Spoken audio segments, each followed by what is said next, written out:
As the White Walkers advance further and further into Westeros, decimating realm after realm, Bran pushes back with the survivors, all the way to the last holdout, Old Town.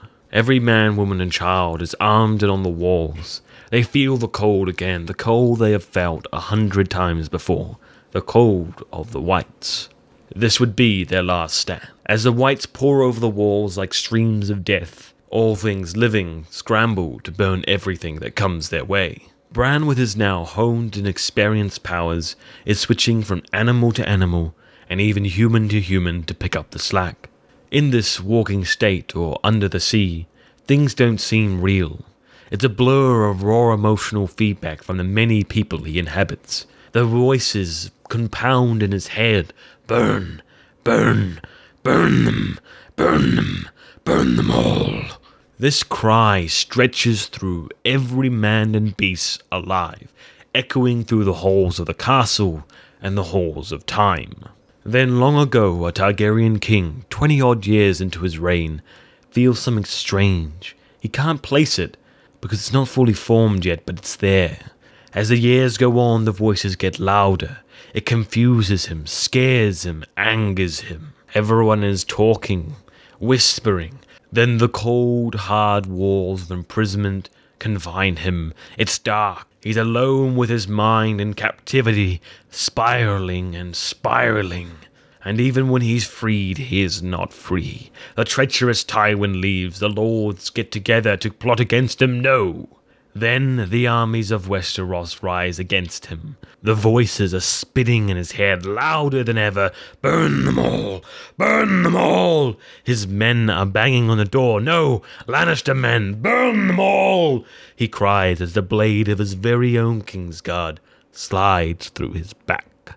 This picture I described to you here is what many people believe is the explanation of how Aerys became mad. And I grant that this would actually be a really interesting way to see this all unfold. It has some really complex ideas in it, even if it does have a few holes there and there. But I also want to bring up a few possibly malicious ways he was influenced to become mad more directly rather than accidentally. Now I want to bring up the example of Sweet Robin. Robin Arryn of the Vale seems like a child tormented by these forces, people trying to invade and control his mind, making him sickly and delusional and afraid. They give him fits much like Aerys had, they made him more weak and pale much like Aerys did, and it seems like they're targeting him because of his position in the Vale, and they don't want him to grow up to be a strong lord. Where Aerys will get these invading thoughts after him being a fully formed adult for most of his life, and then he starts to try to attribute to something. It's not magic in his eyes. So what force would want to destabilize the realm, cause a rebellion, throw over the Targaryen Empire, to weaken everyone? Perhaps the Three-Eyed Crow. So many people believe that the Three-Eyed Crow is the same being as Bloodraven. But in the dialogue, it's quite questionable that he ever actually owns up to that title. Whenever Bran says, "Are you the Three-Eyed Crow?" he's kind of confused, either dodging the question or not fully understanding it. Crow?" The Pale Lord's voice was dry. His lips moved slowly, as if they had forgotten how to form words. "Once black of garb and black of blood." On top of that, Bloodraven always sends ravens to help Bran. When he's beyond the wall and he sends Cold Hands to go help him out, he comes with a whole conspiracy of ravens. That's what a group of ravens is called. And it was crows that led Bran to the tower where Jaime and Cersei was, not ravens. That could be construed as the Three-Eyed Raven trying to kill him by getting Jaime to push him out the window. Not only that, there's a lot of really bad symbolism around crows. Crows are all liars, Old Nan says. So many people from these pieces of evidence have concluded that he's a separate being. Maybe he's a great other, or some other manipulating force in the sphere of like crazy green seers and people regain their powers.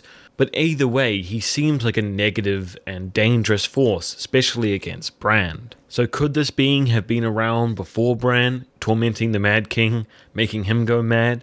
Or perhaps an old man with a tearing mental health from genetic problems, very common in his line of family, sees people talking behind his back, is constantly fed information by Varys about betrayal, gets imprisoned and left to die by his best friends, and then finally the realm unites against him.